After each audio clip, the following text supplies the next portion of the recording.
Okay, we're starting out here with a video about the Colossians chapter 1 verse 15, and it talks about Jesus being the firstborn among all creatures.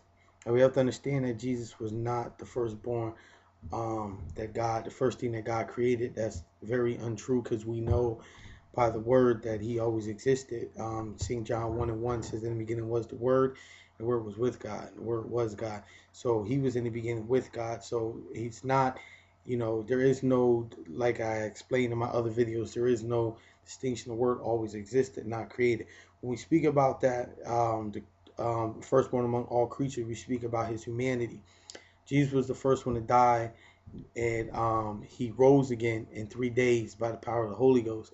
And we know that he ascended to the Father. That's why he explained that not to touch him as he came out the grave. So he had to be the first among all his brethren to ascend in the new body from the grave to the Father, so that he can be the mediator for us.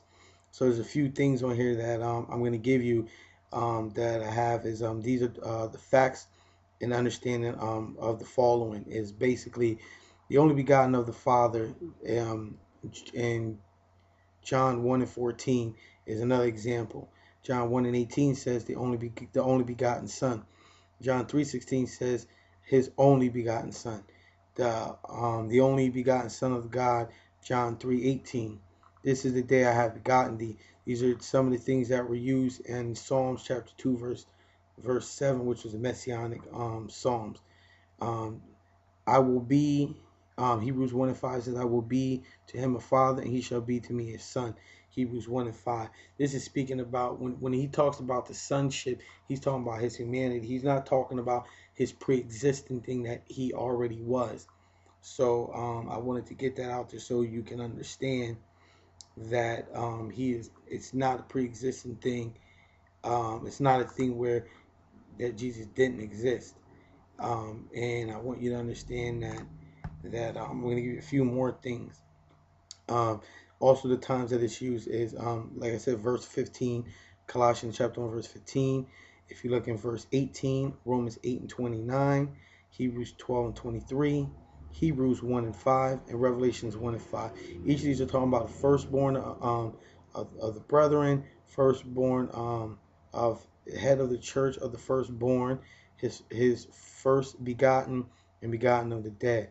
You have to understand that in all the creation that ever existed, none has ever been talked about where they're saying that he's that anything was ever begotten of God. Everything was created. Jesus never ever talked about being created. It's nowhere in the Bible can you put there or see in the word that he was created by anything. You have to remember that Jesus is the only begotten Son of God, the first of all creatures to be begotten of God, the only one, all beings begotten of God, the first and the only one of the family of adopted and created brethren begotten of God. So out of all his brethren, which Jesus said were brethren, out of everything that was created and out of everything that was adopted, Jesus is the firstborn, not among creation and not among I would say not among adoption, but he was the firstborn of the new church. He was the first one, so that makes him the chief cornerstone. Okay, so specifically, I'm explaining that he's not a created being. He wasn't created, and things like of that nature.